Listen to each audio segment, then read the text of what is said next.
This video is for basic ideas for basic design for color theory, and I want to stress the idea that this is basic. This is really basic stuff, and also stress the idea that you're trying to have some fun with your designs.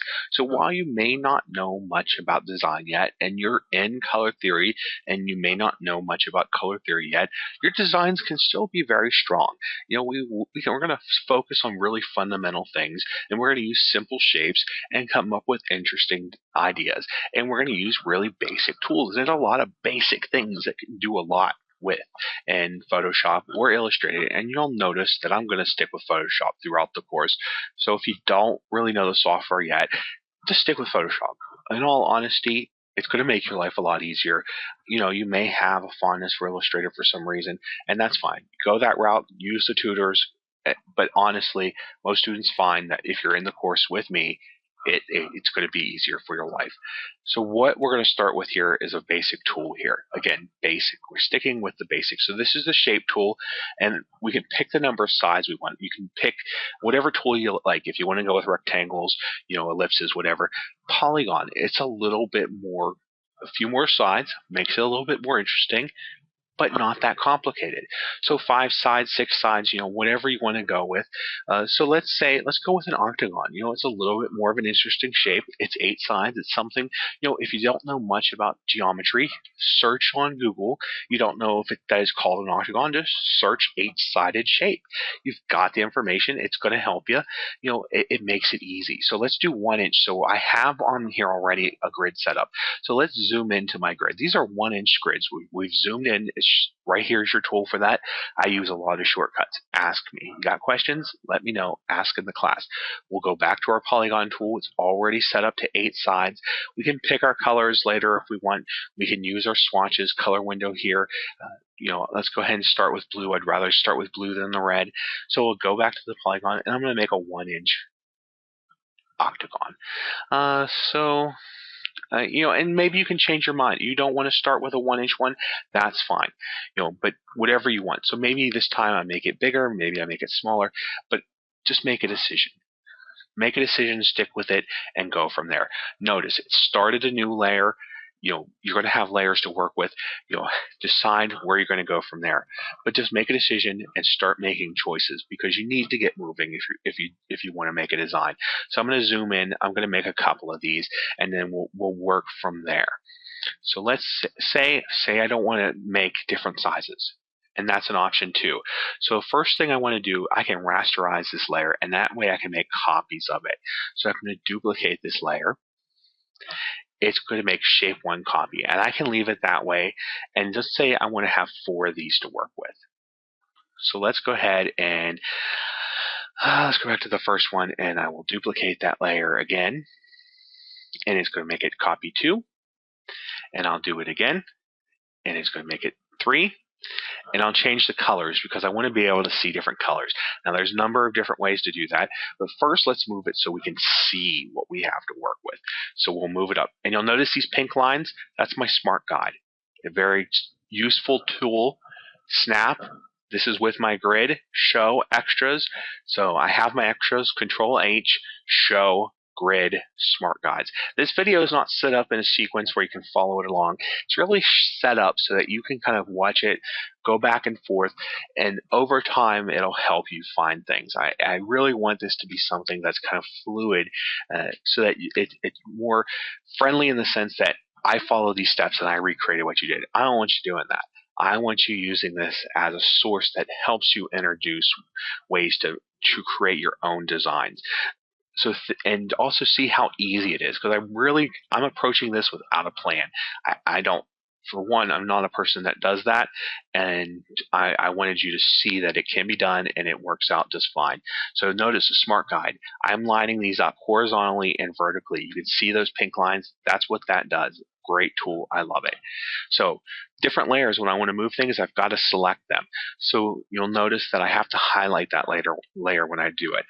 Another tool I love, hue saturation, image adjustments, hue saturation. That's how you find it there, right there.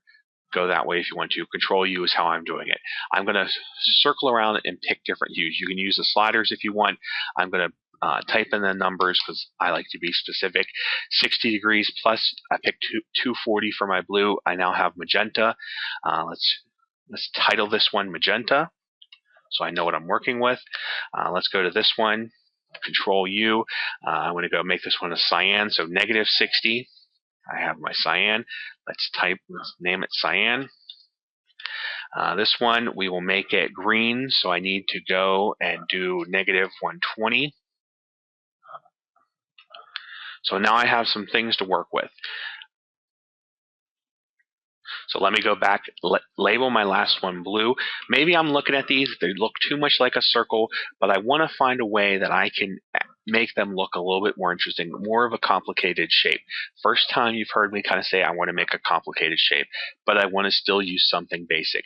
I'm going to go here, I'm going to change my color. I want to use a tint. You've probably passed the first week, so hue 240, that's my blue. How do we make a tint? We're going to add white. Maybe that's not enough. 25. So now you know that. If not, you can pick it from the color window. That's also an option. You pick it here. You should be familiar with it at that point. I want to put one in the center here. Okay, so obviously I didn't position it in a way that was putting it in the center for it was a good idea. So we'll just move it. And we're going to let the smart guide center it for us. Well, I also want to merge it here. So I want to lock these together. Highlight both of these. Hold Shift down. Merge these layers together. That was off screen. You didn't get to see it. I wish you could have. But we can talk about that in class if you need to. I also lost the name. So let's look at this one. Let's do a green one. So this is 120. And I'm going to have to pick up the pace if I'm going to do this in 5 minutes. So let's do another shape. Try to keep sizes consistent. If not, not the end of the world. Okay, this isn't rocket science. We can change things as we need to. We're going to make mistakes. We're going to learn about fixing those mistakes. So let's put this layer down here. Let's keep it on top. We're going to have to keep it on top. Shift, merge these. So now we're losing our names. Again, not the end of the world. We're making changes as we go. Next one, we want to do magenta. 300. Still got our tint there. Want to put another one in the center. So we've lost it. It's behind there. We need to move it to a layer where we can see it. Let's just move the magenta down. That's going to be easier. Move it into position. I'm going to do it one more time with the cyan. I accidentally moved that. Remember to pick the right layer. See, I'm making mistakes already. Again, we'll fix them as we go. Let's merge these layers. One more for the cyan. Hue 180. And now maybe I want to add a background to these because maybe I want something that I can do a checkerboard pattern. That's a pretty straightforward pattern. You should be able to work with something like that. You'll find something that you've seen before that you can recreate and make your own in some way.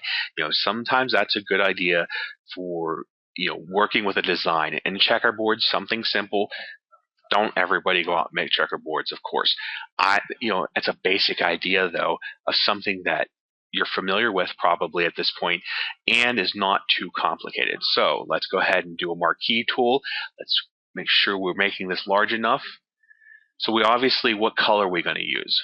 Let's go with magenta again, but this time let's do a shade. So get rid of the white. Let's add the black. 25, is that too dark? Maybe, maybe not. Let's go ahead and add it.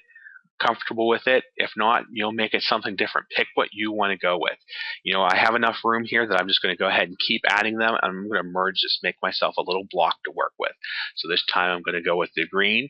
I recall it's Hue 120. If I don't, I go back to the swatches and pick it up. Drop it in there. So I'm starting to make myself a little checkerboard pattern. Notice if you're thinking about this for assignment 4 in week 1, this is not monochromatic. So you've got to think about the color a little bit differently. General ideas, that's all this is for. So now I've got my blue. These are all very low saturation because they're shades. But again, these are things that you should be adapting to your situation. We're just using these basic shapes, kind of developing this. We use simple shapes, com, combine them together into something that was a little bit more interesting. So now we have this checkerboard pattern. I'm looking at it again. I really don't like how dark that is. So let's try it at 50.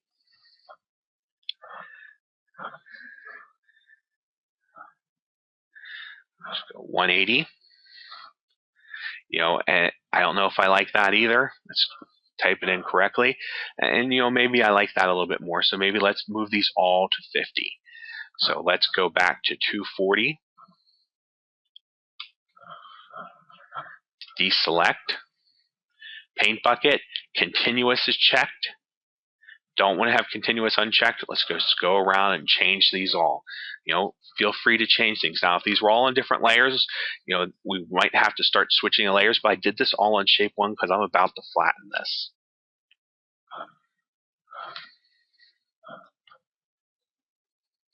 So why did I work on the different layers? Because maybe I wasn't planning on flattening it originally. Maybe I was. Merge the layers. What do I do now? I just have these 4 pieces, not a whole lot going on with them. But again, I started at some point, I thought maybe a checkerboard pattern was a good idea. So I can either duplicate the layer as before, but at this point, that's probably going to be more work than it was worth. I'm going to select the background with the magic wand. Again, maybe you don't have to do that. Deselect that, go select all, edit, copy, paste it, Control V, move it out. Excuse me 1 second. So I lost it for a minute when I hit Control V. So let's do that again. Select all, edit, copy, edit, paste. What we didn't see, and it's on the navigator here, is that it's pasting down there. Control 0 zooms it out. V, move it back in. Control H brings back our grid. Let the smart guide line it up for us. Z, zoom back in. So let's make sure we lined it up in the way we wanted. I think that's not too bad. Let's go ahead and merge those layers. Shift, select that.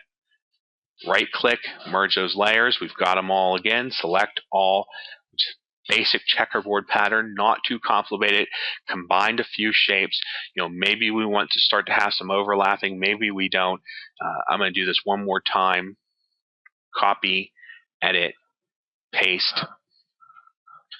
I can see this is off screen. I'm going to just drag it in. Maybe I don't like that it's a very formal kind of checkerboard pattern, so maybe I want to rotate it.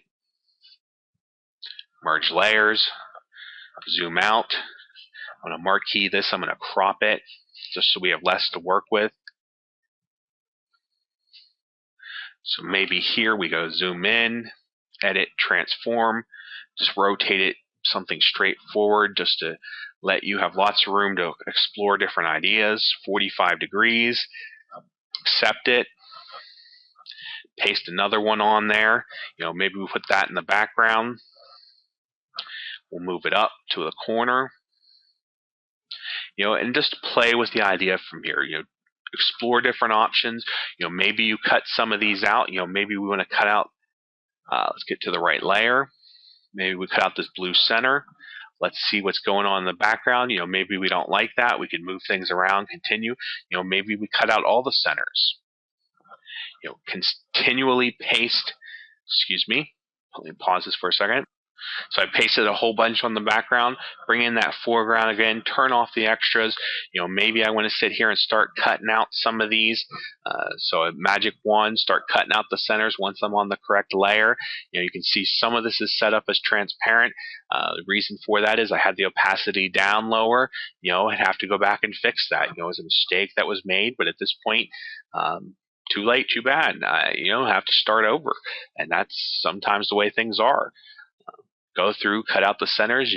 Do I like that? Do I not? It's something I would have to consider. Color-wise, I can come back in pretty much and change some of these a little bit quicker. Why this background got changed. I'm pretty familiar with why I did that. It was because I wasn't using shapes anymore. I switched tools. I didn't recognize it early enough. But those are things that you got to watch for it, and those are things that we'll continue to talk about. So maybe you try something like this, or maybe go back to a monochromatic idea and just play with it a little bit more. But just keep playing with those basic aspects until you build something interesting.